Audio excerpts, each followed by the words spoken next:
Assalamualaikum warahmatullahi wabarakatuh. Waalaikumsalam warahmatullahi wabarakatuh. Innal hamdalillah nahmaduhu wa nasta'inuhu wa nastaghfiruh wa na'udzu billahi min shururi anfusina wa min sayyiati a'malina. Man yahdihillahu fala mudilla lahu wa man yudlil fala hadiya lahu. Wa ashhadu an la ilaha illallah wahdahu la sharika lahu. وأشهد أن محمدا عبده ورسوله وبعد. Ikhwani fi din, a'azzakumullah, kaum muslimin pendengar radio Indah Siar yang saya hormati. Kita masih pada hadis yang pertama setelah Imam Nawawi rahimahullah membawakan ayat-ayat tentang keikhlasan. Wa ma umiru illa liya'budullaha mukhlishina lahud-din. Tidaklah mereka diperintah kecuali untuk beribadah dengan ikhlas. Untuk Allah lah agama ini. Yang kedua, la yanalallahu luhumuha wala dima'uha, walakin yanaluhu taqwa minkum. Enggak akan sampai kepada Allah darahnya dan dagingnya, tetapi yang akan sampai kepada Allah adalah ketakwaan dari kalian. Dan juga yang ketiga, dibawakan qul in tukhfu ma fi sudurikum aw tubduhu ya'lamhu Allah. Katakan, jika kalian sembunyikan apa yang ada dalam dada kalian ataupun kalian buka, tetap Allah Maha mengetahui. Artinya, yang akan dilihat oleh Allah adalah niat-niat yang di dalam dada. Walaupun kamu berbicara di mulut dengan sesuatu kalimat, tetapi berbeda dengan apa yang dalam hati, maka Allah akan melihat hati-hati kalian. Kemudian dibawakan hadis yang sahih, muttafaqun alaihi al-Bukhari wa Muslim, yaitu hadis yang banyak kita kenal, innamal a'malu binniyat. Sesungguhnya amalan tergantung niatnya.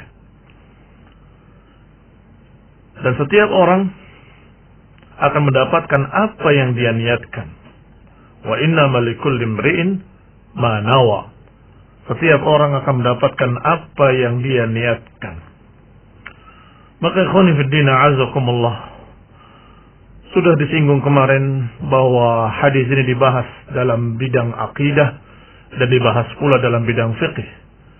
Dalam bidang akidah karena kita harus meniatkan dengan hati kita keikhlasan ibadah hanya untuk Allah Subhanahu wa taala. Dalam fiqih juga dibahas bagaimana membedakan antara satu salat dengan salat yang lainnya, padahal sama-sama 4 rakaat. Seperti ketika kita menjamak salat duhur dan salat asar. Dan dikosor sama-sama 2 rakaat. Apa bedanya salat duhur dan salat asar ketika engkau menjamak? Tidak ada perbedaan sama sekali dalam bentuknya. Dimulai dengan takbir, diakhiri dengan salam, bacaan-bacaannya, zikir-zikirnya semua sama. Yang membedakan antara keduanya adalah niat dalam hati. Bahwa aku meniatkan salat ini sebagai salat duhur, sebagai penunaian untuk Allah Subhanahu wa taala. Ini barakallahu fikum yang membedakan antara keduanya. Sehingga niat dibahas pula dalam fiqih, apakah ini adalah salat yang sah atau salat yang tidak sah. Kalau dia salat asar meniatkan salat duhur, tidak sah, harus diulang. Demikian pula ketika dia salat duhur meniatkan salat asar, saya kira salat asar tadi, maka tidak sah, dia harus ulangi salat duhurnya. Barakallahu fiikum. Demikian pula membedakan antara salat, antara ibadah dengan adah, ibadah dengan adat, kebiasaan. Maka ketika engkau mandi setiap harinya dengan mandi janabah akan berbeda, walaupun bentuknya sama, tetapi perbedaannya pada niat. Kemudian dibawakan oleh beliau, oleh Imam Nawawi rahimahullah, hadis berikutnya dari Ummul Mukminin Abu Abdullah Aisyah radhiyallahu taala anha. Qalat, qala Rasulullah sallallahu alaihi wa ala alihi wasallam, yaghzu jayshul Ka'bah atau yaghzu jayshunil Ka'bah. Fa idza kanu bi bayda'a min al-ardi yukhsafu bi awwalihim wa akhirihim.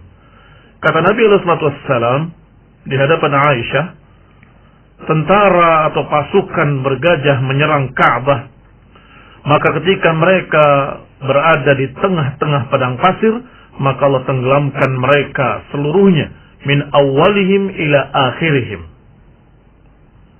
Aisyah bertanya, qalat, qultu ya Rasulullah, kata Aisyah, aku katakan kepada Rasulullah, ya Rasulullah, kaifa yukhsafu bi awalihim wa akhirihim wa fihim aswaquhum wa man laysa minhum.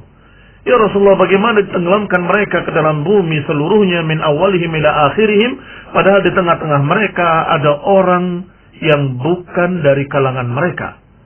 Ada penuntun-penuntun unta mereka, ada pelayan-pelayan mereka, orang yang gak ikut-ikutan. Wa man laysa minhum, dan ada orang yang bukan dari kalangan mereka. Karena biasanya kalau ada pasukan singgah di satu tempat, biasanya orang-orang setempat dari orang-orang kampung di sana akan berdatangan menjual sesuatu, menjual makanan atau minuman dan sebagainya. Ketika ditenggelamkan min awalihim wa akhirihim, tentunya mereka akan ikut tenggelam. Maka Nabi menjawab pertanyaan Aisyah yang cerdas radhiyallahu taala anha, yukhsafu bi awwalihim wa akhirihim thumma yub'atsuna ala niyatihim. Kata Nabi, iya, ditenggelamkan mereka seluruhnya, dari orang pertamanya sampai orang terakhirnya, tetapi nanti ketika dibangkitkan sesuai dengan niat-niat mereka. Hadis ini pun muttafaqun alaih. Dan dalam hadis pertama tadi, An-Nawawi rahimahullah membawakan siapa al-imaman. Al-imaman al-muhaddithan. Dua imam, dua muhaddits. Yang pertama Abu Abdullah Muhammad ibn Ismail ibn Ibrahim ibn al-Mughirah ibn Bardizbah al-Ju'fi al-Bukhari, yang dikenal dengan Imam al-Bukhari. Namanya Muhammad bin Abdullah Muhammad bin Ismail ibn Ibrahim ibn Mughirah ibn Bardizbah al-Ju'fi al-Bukhari, nisbah kepada negeri Bukhara. Yang kedua Abu Husain Muslim ibn al-Hajjaj ibn Muslim al-Qushairi An-Nisaburi. Semoga Allah meridai keduanya, semoga Allah merahmati keduanya. Yang kedua ini adalah yang dikenal dengan Imam Muslim. Kunyahnya Abu Husain, namanya Muslim ibn Hajjaj ibn Muslim al-Qushairi An-Nisaburi.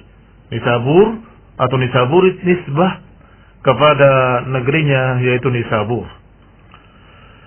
Beliaulah yang dikatakan Imam Bukhari dan Imam Muslim, yang dikatakan imaman. Maka dikatakan muttafaqun alaih, disepakati oleh keduanya atas kesahihan hadis ini. Hada lafzul Bukhari, dan lafaz ini adalah lafaz Bukhari. Yang semakna, hanya saja ada perbedaan lafaz sedikit, dan lafaz yang kita baca ini lafaz dari Bukhari. Ikhwan fillah a'azakumullah, kita lihat hadis ini disebutkan dengan jelas oleh Rasulullah sallallahu alaihi wa ala alihi wasallam, kadang turun azab yang merata, tetapi ketika dibangkitkan akan berbeda. Barakallahu fikum. Sehingga Allah Subhanahu wa taala mengancam dengan kalimat wattaqu fitnatan la tusibanna alladziina zalamu minkum khaffah. Dalam surat Al-Anfal Allah katakan, takutlah kalian pada satu bencana, azab yang tidak menimpa orang zalim saja di antara kalian. Maknanya tidak akan menimpa orang zalim saja, akan merata, menimpa semua manusia. Artinya, wahai kaum muslimin, hendaklah kalian takut pada satu azab yang akan ditimpakan secara merata. Maka kalian jangan berkata itu urusan mereka, mau syirik, mau kafir, mau berbuat munkar, mau bermaksiat, saya nggak peduli. Jangan. Karena ketika turun azab, kamu ikut terkena azab. Mengapa? Karena biasanya Allah akan turunkan dalam sunnatullah dengan secara merata. Walaupun memang nanti akan ada perbedaan-perbedaan ketika dibangkitkan. Yang memang layak diazab dari orang-orang kafir, tentunya dibangkitkan dalam keadaan tercela, terhina, dalam keadaan mereka kafir. Tetapi kaum muslimin tentunya dibangkitkan dalam keadaan muslimin. Apakah mereka ketika datangnya bencana mereka sabar atau tidak sabar? Kalau sabar ada nilainya, tidak sabar juga ada kerugiannya, tetapi mereka tetap dihisab sebagai muslimin. Ikhwani fillah a'azakumullah, para pendengar yang saya hormati. Maka dengan demikian, ketika datangnya satu bencana, apakah bencana dari apa yang Allah takdirkan dari bentuk-bentuk bencana alam, atau wabah-wabah seperti wabah pandemi sekarang ini dan lainnya, maka itu memang kadang merata, tetapi akan berbeda pada setiap orang. Bagi sebagian ini turun untuk mengadab mereka, tapi bagi sebagian yang lain sebagai ujian untuk menguji mereka apakah sabar atau tidak sabar. Bagi yang lain akan menjadi penghapus dosa, karena mereka orang muslim mukmin taqi. Maka ketika mereka terkena bencana ini dan terkena kerugiannya paling tidak, kemudian dia sabar, akan menjadi penghapus dosa-dosa mereka. Dan demikian keadaannya, sehingga tidak bisa diratakan dengan kalimat bahwa ini azab atau ini ujian. Karena masing-masing, bagi sebagian orang sebagai ujian, bagi sebagian yang lain sebagai azab, bagi sebagian yang lain teguran dari Allah Ta'ala, diingatkan agar mereka segera bertaubat. Maka ikhwanudina azakumullah, ini pun berkait dengan niat, karena lafaznya dalam hadis ini, tsumma yub'atsuna ala niyatihim, kemudian mereka dibangkitkan sesuai dengan niat-niat mereka. Wallahu ta'ala alam. Wabillahi taufiq. Masyaallah, jazakallahu Ustaz atas nasihat dan juga tausiah dari kajian Nasihat Indah Imam Nawawi. Baik kaum muslimin, silakan bagi Anda yang ingin menyampaikan pertanyaan, maka dipersilakan untuk menyampaikan pertanyaan di 085316222226. 085316222226. Ya, tentunya di nomor WA ya, nomor WhatsApp yang kita sediakan. Ustaz, terkait dengan azab yang merata, ini bagaimana agar kita tidak terkena azab yang merata, Ustaz? Karena mungkin di sana ada orang soleh, ada orang-orang yang senantiasa berbuat kebaikan. Jazakumullah khair. Ucapan Allah tadi dalam surat Al-Anfal, wattaqu fitnatan, hati-hatilah dari satu bencana, azab yang tidak menimpa orang zalim saja. Ketika turun akan menimpa secara merata. Maknanya hendaklah kalian hindari hal tersebut. Apa caranya? Ini pertanyaan yang sangat bagus sekali. Tentunya caranya adalah dengan amar ma'ruf nahi munkar. Memerintahkan kepada yang baik dan mencegah dari kemunkaran. Jangan sampai turun adab kita ikut terkena. Untuk lebih jelasnya, ada gambaran dari Rasulullah SAW dalam hadis yang sahih tentang inkarul munkar itu seperti sekelompok orang di atas perahu. Ada yang tinggal di bagian atas, ada yang tinggal di bagian bawah. Yang di bagian bawah kalau ingin mengambil air, dia akan naik ke atas. Sampai salah seorang dari mereka berkata, kenapa kita susah-susah ke atas? Kita lubangi saja kapal ini, kita akan dapat air dengan mudah. Kata Nabi SAW, kalau engkau biarkan dia melubangi kapal itu, halak wa halaku jami'an. Dia akan binasa, dan akan binasa seluruh penghuni kapal itu. Yang gak ikut-ikutan di atas pun akan ikut tenggelam bersama-sama. Tetapi kalau dicegah, maka naja wa najau jami'an. Dia akan selamat, dan akan selamat seluruh penghuni kapal itu. Kama qala sallallahu alaihi wa ala alihi wasallam, atau seperti apa yang diriwayatkan dari Nabi SAW, bahwa makna ungkapan ini atau makna hadis ini adalah hendaklah kita mencegah kemunkaran agar kita jangan ikut terkena azab. Sederhananya, sebagaimana apa yang sering digalakkan oleh pemerintah kita, jazahumullahu khairan, untuk membuang sampah pada tempatnya, jangan membuang sampah di selokan dan seterusnya dan seterusnya. Dan kita ketika melihat orang lain membuang sampah tidak pada tempatnya, maka kita akan katakan pada mereka dengan ingkarul munkar, jangan. Sebab ketika banjir, rumah saya ikut kebanjiran. Begitulah kira-kira gambarannya. Kalau terjadi kebanjiran, karena selokannya tertutup sampah, maka tentunya yang banjir bukan rumah dia saja, tetapi semua rumah di kampung itu akan terkena banjir. Maka hendaklah kita ingkari kemunkaran agar kita jangan ikut terkena azabnya. Wattaqu fitnatan la tusibanna alladziina zalamu minkum khaffah. hendaklah kalian menghindari atau hati-hatilah dari satu bencana, azab yang tidak menimpa orang zalim saja di antara kalian, tetapi akan merata menimpa kalian. Sehingga ingkarilah kemunkaran, tegurlah kejelekan, ajaklah mereka untuk beramal kebaikan dan ibadah kepada Allah Subhanahu wa taala. Ajak kepada tauhid dan cegah dari kesyirikan. Ajak pada sunnah dan cegahlah dari penyimpangan-penyimpangan. Wallahu taala alam. Berikutnya pertanyaan dari 0812 27 sekian.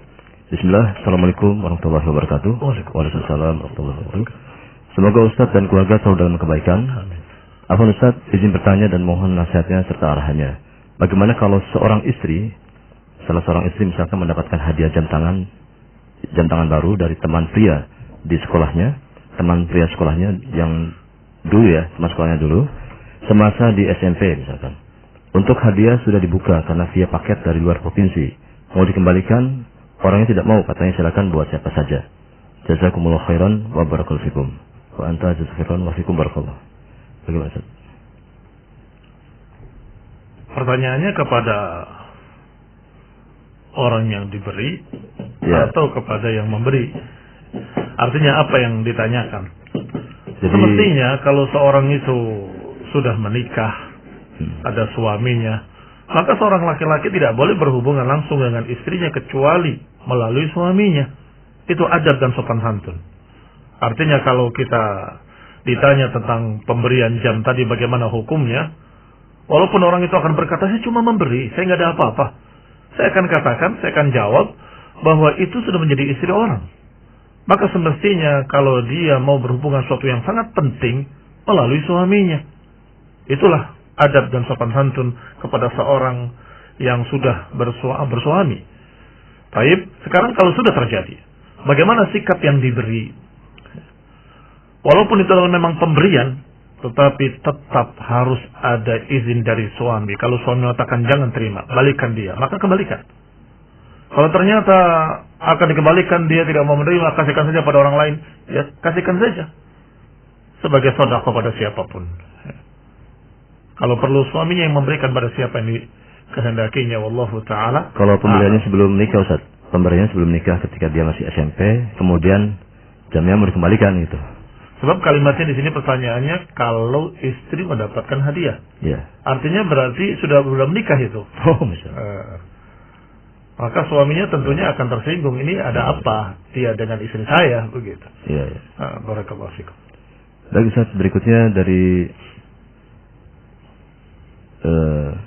pertanyaannya adalah, bolehkah menjama 2 niat atau lebih ibadah sunnah? Misal puasa hari Senin di bulan Syawal tanggal 14. Ada beberapa perbedaan tergantung perkara yang dikerjakannya, artinya ibadahnya. Kalau seperti masuk ke masjid, dia belum sholat tahiyatul masjid, berarti belum boleh duduk.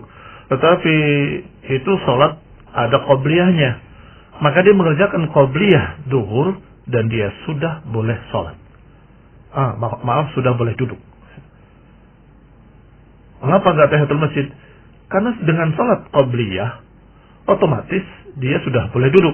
Karena hadisnya jangan duduk sampai sholat 2 rakaat. Enggak disebutkan sholatnya sholat apa. Tetapi kalau itu adalah ibadah yang tertentu, seperti sholat duhur dengan sholat asar. Kamu mengerjakan satu sholat, kemudian meniatkan dengan, saya niat sholat duhur dan sholat asar sekaligus. Ya nggak boleh. Demikian pula ibadah-ibadah tertentu lainnya. Bahwa kamu memiliki qadha puasa di bulan Ramadan. Kemudian ingin qadha dan kemudian diniatkan sekaligus untuk puasa Syawal. Ya nggak bisa, karena itu ibadah yang berbeda. Kalau engkau ingin puasa Syawal 6 hari, maka tunaikan hutang puasamu lebih dulu. Karena itu yang wajib. Yang wajib didahulukan daripada yang sunnah. Barakallahu fikum. Sehingga tidak bisa mengumpulkan 2 niat kecuali pada perkara-perkara yang seperti tadi, yakni yang satu tidak ditentukan apa bentuknya, seperti kalimat jangan duduk sebelum sholat. Sholatnya sholat apa? Pokoknya sholat apapun boleh duduk. Maka ketika kamu datang sudah sholat dimulai ke masjid, kamu ikut masbuk sholat wajib, ya sudah boleh duduk. Atau kalau datang kamu salat qabliyah, sudah boleh duduk. Atau kalau kamu habis berwudu, kemudian kamu salat tahiyat atau dikatakan salat tuhur, ya, 2 rakaat, ya sudah boleh duduk juga sekaligus. Ya. Niat kamu untuk ini dan untuk itu. Tetapi kalau ibadah-ibadah tertentu masing-masing dengan niatnya, dengan dalil wa innamal likulli imri'in ma nawa. Manusia, seseorang akan mendapatkan apa yang diniatkan. Niatkan qada, ya qada. Barakallahu fikum. Nah, Ustaz. Berikutnya pertanyaannya nggak sesuai tema. Gimana hukumnya seorang wanita yang pakai pemutih? Apakah itu bisa dikatakan merubah takdir? Soalnya tadinya hitam, bismillah jadi putih glowing.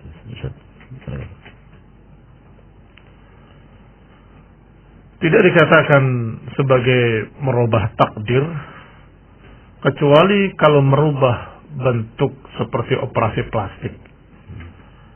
Merubah bentuk hidungnya, atau merubah bentuk ini dan bentuk itu. Tetapi kalau memutihkan wajah atau mewarnai rambut dan sebagainya, selain hitam tentunya ya, karena hitam dilarang, maka itu tidak dikatakan dengan merubah takdir. Wallahu ta'ala a'lam. Nah, Ustaz. Apalagi kalau yang jelas-jelas tertentu dilarang, seperti mencabut bulu alis atau mengukir gigi yang tadinya rapat diukir supaya jarang-jarang. Ini jelas ada hadis khusus, bahkan terancam dengan laknat. Maka itu sudah jelas merubah ciptaan Allah Subhanahu wa taala. Wallahu a'lam.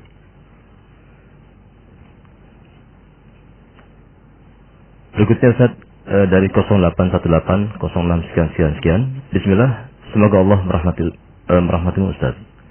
Bagaimana menjaga niat untuk terus lurus untuk Allah? Jazakallahu khairan wa antum jazakallahu khairan. Masya Allah. Pertanyaan yang berat. Karena Imam Ahmad rahimahullah sendiri berkata, yang paling sulit bagiku adalah menjaga niat.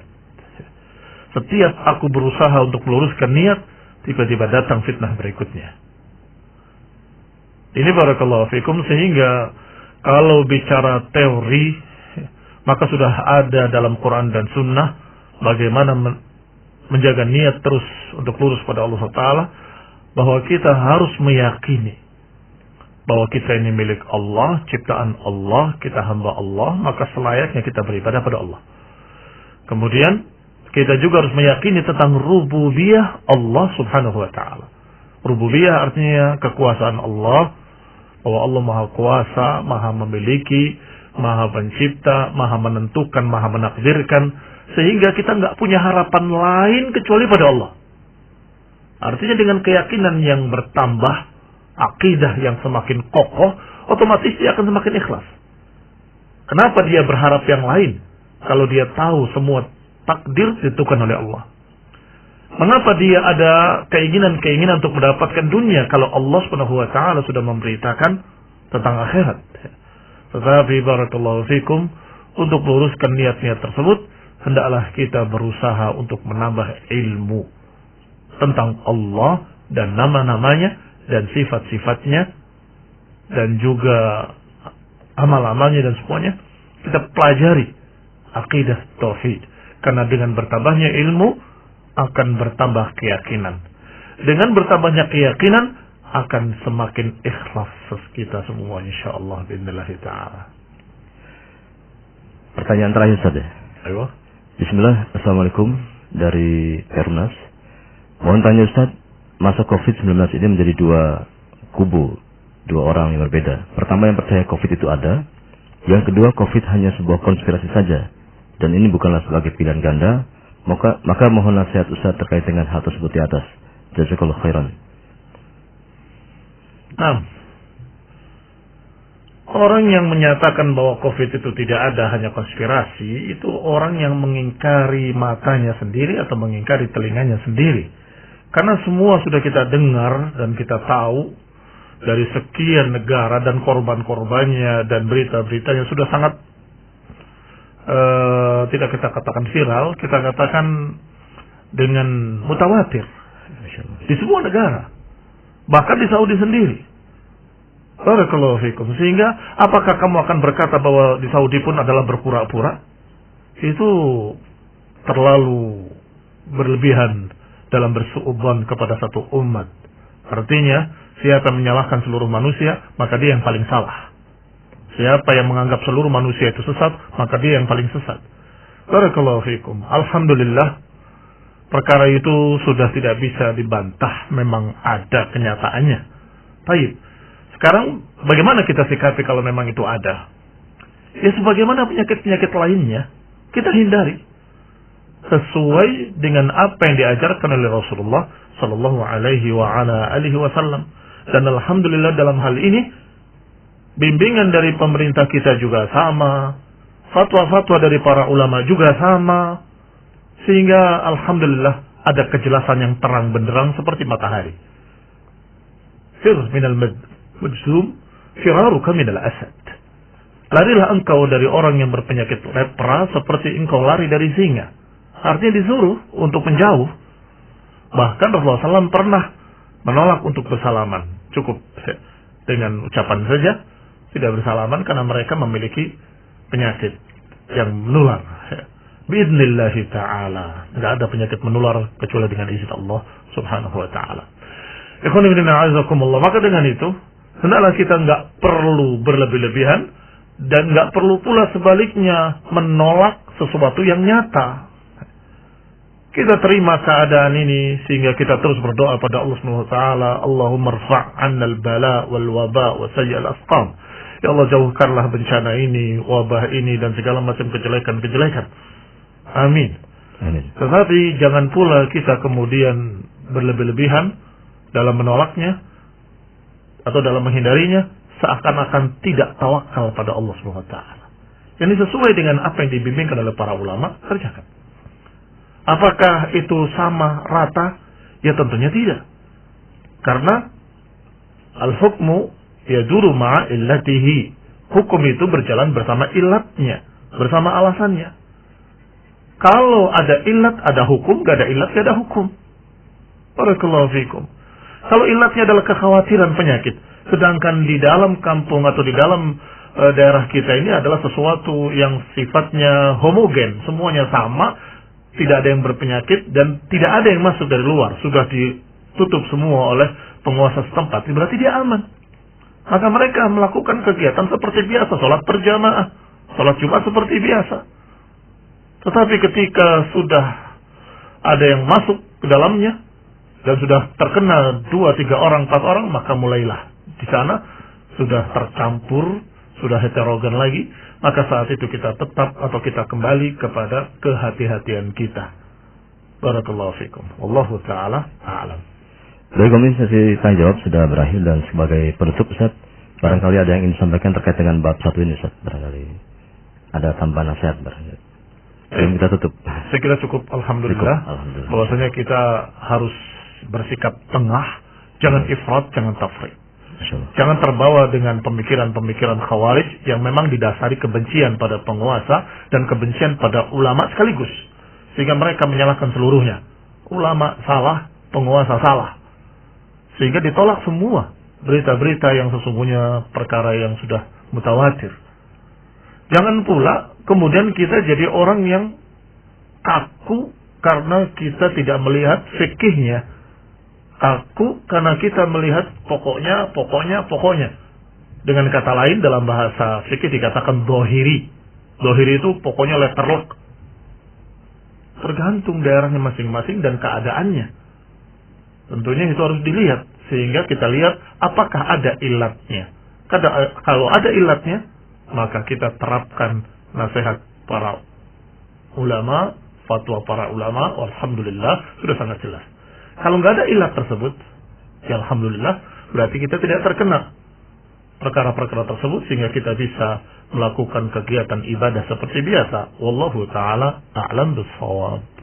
Baik kaum muslimin, demikianlah yang disampaikan oleh beliau dan juga atas jawab yang kita dengarkan bersama. Dan jazakumullah khairan kepada Ustaz Muhammad bin Marsyid yang telah memberikan nasihat dan kajian Islamnya. Baik kaum muslimin, besok insya Allah kita liburkan dulu, nanti insya Allah Senin kita baru adakan kembali untayan nasihat indah Imam Nawawi rahimahullah.